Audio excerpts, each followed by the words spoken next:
जय हिंद साथियों, स्वागत है आप सभी का एजुकेशन की 86 में। रुख करते हैं एक बार फिर से बिहार की तरफ। खबर आज का सामान्य प्रशासन विभाग की तरफ से आया है, जिसमें कि जो लोग बिहार में ऑलरेडी काम कर रहे हैं, नियोजित के माध्यम से हो या फिर संविदा के माध्यम से हो या फिर आप किसी एजेंसी के थ्रू आपकी नौकरी लगी हो या फिर आने वाली समय में आपकी वैकेंसी कॉन्ट्रैक्ट के आधार पर दी जाए, तो आप लोगों के लिए खबर है बिहार में कॉन्ट्रैक्ट वाली नौकरियों के लिए क्या है अपडेट। यहाँ पर एक बिहार सामान्य प्रशासन विभाग ने इसके लिए एक नोटिफिकेशन जारी किया है। अब नौकरी बचेगी या जाएगी या खतरे में है, इसका विश्लेषण आप लोग खुद कीजिएगा। मैं आपको ये नोटिफिकेशन यहाँ से दिखला रहा हूँ और क्या बातें कही गई है इसका भी जानकारी आपको मैं यहाँ से साझा कर रहा हूँ। तो प्लीज वीडियो को एक बार शेयर कर दीजिएगा। चैनल पे आप नए हैं तो ऐसे ही पल पल अपडेट पाने के लिए चैनल को सब्सक्राइब कीजिए। आप हमारा kyeducation.in वेबसाइट है, kyeducation.in, जिसका लिंक हमने डिस्क्रिप्शन में भी दिया हुआ है। आप वहां रेगुलर विजिट कीजिए। वहां पे आप लोगों को नई जॉब अपडेट के बारे में जानकारी भी साझा की जा रही है। इससे पहले हमने आपको एक वीडियो बनाया बिहार टेक्निकल सर्विस कमीशन का, जिसका कि आज आप लोगों को नोटिफिकेशन जारी करके लिंक अवेलेबल करवा दिया जाएगा फॉर्म भरने को लेकर। तो वो भी मैं आपको जानकारी एक एक करके देता रहूंगा। आप हमारे चैनल पे बने रहेंगे लगातार और लगातार वीडियो को शेयर भी करते रहिएगा। एक छात्र ने कमेंट बॉक्स में कमेंट किया था कि ये बढ़ता बिहार बदलता बिहार, मुस्कुराइए ना, आप बिहार में हैं क्योंकि आपकी नौकरी भी खतरे में है और ये खतरे वाली घंटी यहाँ पर बज चुकी है। आपको मैं एक ऑफिशियल नोटिफिकेशन यहाँ दिखलाने जा रहा हूँ जो कि यहाँ पे जारी किया गया है। दोस्तों, ये जो यहाँ पर डेटा मांगा गया है इसको थोड़ा समझने का कोशिश कीजिएगा। ये डेटा मांगा गया है संविदागत, यानी कि जो लोग संविदा कर्मी हैं या बाह्य स्रोत से, यानी कि देखिए कोई अदर सोर्स से आप लोगों का रिक्रूटमेंट हुआ है। बाह्य स्रोत मतलब कि मान लीजिए कि किसी डीएम ऑफिस में वैकेंसी निकला तो डीएम साहब ने क्या किया, एक न्यूज़पेपर में अपना विज्ञप्ति जारी करवा दिया, तो यहाँ पे वो बाह्य स्रोत से आप लोगों का रिक्रूटमेंट हो जाता है। तो उस तरह का यहाँ अपडेट है। पद पर जिनके नियोजन की कार्रवाई प्रशासनिक विभाग ने सोसाइटी के माध्यम से भी होता है वैकेंसी, निगम के माध्यम से भी होता है नियोजन का वैकेंसी और फेडरेशन लिमिटेड के माध्यम से भी होता है। इनफैक्ट बेलेट्रॉन के माध्यम से भी आप लोगों का मैन पावर बिहार के विभागों में दिया जाता है। और स्वतंत्र एजेंसी, कुछ ऐसी एजेंसीज भी होती हैं जो कि बिहार सरकार से उसका मतलब नहीं है। हाँ, बिहार सरकार ने यहाँ पर मैन पावर के लिए विभागों की वैकेंसी निकाली तो ये एजेंसी जो है यहाँ पर इनको उपलब्ध करा सकती है यहाँ पर आप लोगों के लिए जो जॉब्स है, जो भी मैन पावर में स्टूडेंट्स की रिक्रूटमेंट ये लोग करते हैं। तो इसके माध्यम से, इत्यादि के माध्यम से कराई जा रही है विवरणी। ये विवरणी यानी कि आपका विवरण मांगा जा रहा है कि कितने लोग ऐसे हैं जो कि कार्यरत है। मैं थोड़ा सा यहाँ पर इसको जूम करना चाहूंगा ताकि आप सारी चीजें देख पाए। ये देखिएगा यहाँ पर जो विवरण मांगा गया है, पहले तो नियोजित कर्मियों का विवरण मांगा गया है पहली चीज, और इसमें जो विवरण मांगा गया है कि उस विभाग का नाम, जिस विभाग में आप कार्यरत हैं, सेवा संवर्ग का नाम, मतलब किस सेवा संवर्ग में आप हैं, मतलब कि मान लीजिए कि कोई सिपाही है कॉन्ट्रैक्ट पे या फिर कोई टाइपिस्ट है या फिर कोई कंप्यूटर ऑपरेटर है यहाँ पे कॉन्ट्रैक्ट पे, उसका पद नाम, मतलब जिस पोस्ट पे आप एलिजिबल हैं अभी काम कर रहे हैं, और उसका जो वित्तीय वर्ष जो 2024-25 का विवरण, मतलब आप उसमें काम किए हैं कि नहीं किए हैं। राज्य सरकार के कार्यालयों में संविदा पर नियोजित कर्मियों की संख्या, चाहे वो पुरुष हो महिला हो, और उनका कुल संख्या हो, इसके बारे में यहाँ पर जानकारी देना है।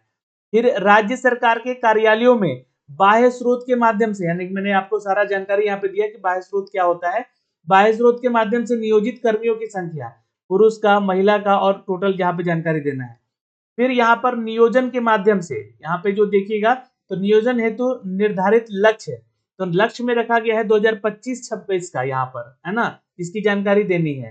विभाग का नाम, उसका सेवा संवर्ग का नाम, पद नाम, है ना, और नियोजित किए जाने वाले कुल कर्मियों की जो लक्षित संख्या है ना, उनके बारे में जानकारी, और नियोजित किए जाने की निर्धारित अवधि कब तक समाप्त होगी इसकी जानकारी, है ना, कब तक इनकी अवधि ये समाप्त होने वाली है ये जानकारी, और ये टोटल यहाँ कैलकुलेशन करके ये जानकारी मांगा गया है। और ये जानकारी किससे मांगा गया है, तो इस पदाधिकारी से। ये नोटिफिकेशन जारी किया गया है दोस्तों, जो कि बिहार सरकार के यहाँ पे संयुक्त सचिव हैं रजनीश कुमार जी, इन्होंने यहाँ पे ये प्रेषक लेटर जारी किया है।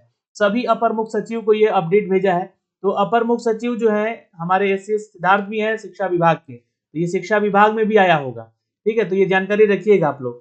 प्रधान सचिव को और सचिव को, ये तीनों को यहाँ पर ये लेटर भेजा गया है। कब भेजा गया है, तो 3 मार्च को, कल ही का ये लेटर है। तो संविदागत बाह्य स्रोत विवरणी मांगा जा रहा है जिनकी नियुक्ति की कार्रवाई प्रशासनिक विभाग के सोसाइटी, निगम, फेडरेशन लिमिटेड और बेल्ट्रॉन और स्वतंत्र एजेंसी इत्यादि के स्तर पर कराई जा रही है। ठीक है, उसका विवरण मांगा गया है। तो 2024 से 25 में जितना बहाली हुआ इनका, ठीक है, ये ध्यान में रखिएगा, और 2025 से 2026 में जितना बहाली होने का यहाँ पे लक्ष्य रखा गया है, लक्षित जितने भी यहाँ पर डेटा है वो उपलब्ध करवाने के मांग किया गया है। किसके द्वारा? तो यहाँ पर मुख्य सचिव, प्रधान सचिव और सचिव के द्वारा ये मांग किया गया है इनसे, है ना। तो निर्देश दिया जाता है कि उपयुक्त विषय में प्रासंगिक पत्र के संबंध में कहना है कि वैसे संविदागत बाह्य स्रोत विवरणी जिनकी नियुक्ति की कार्रवाई संबंधित विभाग के सोसाइटी, निगम, फेडरेशन लिमिटेड, बेल्ट्रॉन, स्वतंत्र एजेंसी इत्यादि के स्तर पर वित्तीय वर्ष 2024-25 में की गई है और वित्तीय वर्ष 2025-26 में किए जाने वाले नियुक्ति नियोजन संभावित है कि लक्षित विवरण जो है उपलब्ध कराने का निर्देश प्राप्त हुआ है। तो ये क्यों मांगा जा रहा है? अब यहाँ पर देखिए 2024 से 25 का डेटा मांगा गया कि कितने लोग कार्यरत हैं और 2024 से 25 से 26 का कि कितने लोगों को यहाँ पे सेलेक्ट करके इनको काम दिया जा रहा है। ये डेटा इसलिए मांगा जा रहा है क्योंकि कल ही बजट पेश हुआ है और यहाँ पर जो है आप लोगों का जो सैलरी होता है, अगर देखा जाए तो उनको जो मानदेय होता है उनको डिस्ट्रीब्यूट भी करना है। लेकिन अब यहाँ पर मैंने थंबनेल पे क्यों लिखा है कि खतरे में, तो आप लोगों को बता दें कि मध्याह्न भोजन के माध्यम से जो आप लोगों की नियुक्ति हुई थी उसमें से और शिक्षा विभाग के तहत जितने लोगों का सिलेक्शन हुआ था जो कि कॉन्ट्रैक्ट के आधार पर उनको रखा गया था उनको भी बाहर कर दिया गया है ना। तो कहीं ये डेटा इसलिए तो नहीं मांगा जा रहा है कि इनको जो है मानदेय इनका कंप्लीट करके जो इनका सेवा संवर्ग समाप्त करके इनको बाहर कर दिया जाए। कहीं ना कहीं सरकार इस मूड में है कि संविदा वाले नौकरी को भी हटाया जाए यहाँ से, है ना, विभागों से। तो ये सारी जानकारियां आ रही हैं। तो लेकिन डरने वाली अभी बात नहीं है, ये लेटर अभी मांगा गया है आप लोग का, है ना, ये विहित प्रपत्र दिया जा रहा है। अब ये जो है आपको बोला गया है कि जल्द से जल्द ये उपलब्ध कराने की यहाँ पर आदेश भी दिए गए हैं। तो ये अपडेट है, हो सकता है कि जितने भी लोगों का अभी मान्यता नहीं दिया गया है ये आप लोग का सैलरी दिया जाए, ये अच्छी खबर हो सकती है और आप लोग सेवा में बने रहेंगे क्योंकि बिहार सरकार के पास इतनी अभी मैन पावर नहीं है कि इन सभी विभागों में जो है वो नौकरी हटा सके, पहली चीज।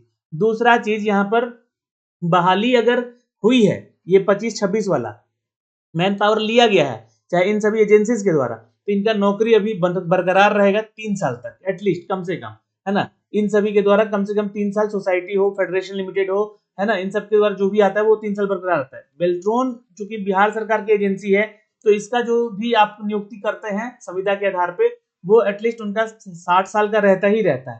ठीक है, तो कहीं ना कहीं नौकरी आपकी खतरे में नहीं है, बची हुई है। हो सकता है कि ये डेटा इसलिए मांगा जा रहा हो कि आपकी सैलरी वैलरी देना हो और जिस विभाग में जरूरत नहीं है उस विभाग से आपको बाहर भी किया जा सकता है। ठीक है, लेकिन आप लोगों का डेटा सुरक्षित रहता है और आप लोगों को नौकरी भी सुरक्षित रखी जाती है। ठीक है, तो ये जानकारी है यहाँ पर दोस्तों जो कि मांगी गई थी सरकार के द्वारा और हमने आप तक साझा किया है। अब इस पे आपकी क्या प्रतिक्रिया है आप भी कमेंट बॉक्स में कमेंट कीजिएगा। अभी के लिए इस वीडियो में इतना ही, फिर मिलेंगे नए अपडेट के साथ। अपना ख्याल रखिएगा। जय हिंद, जय बिहार।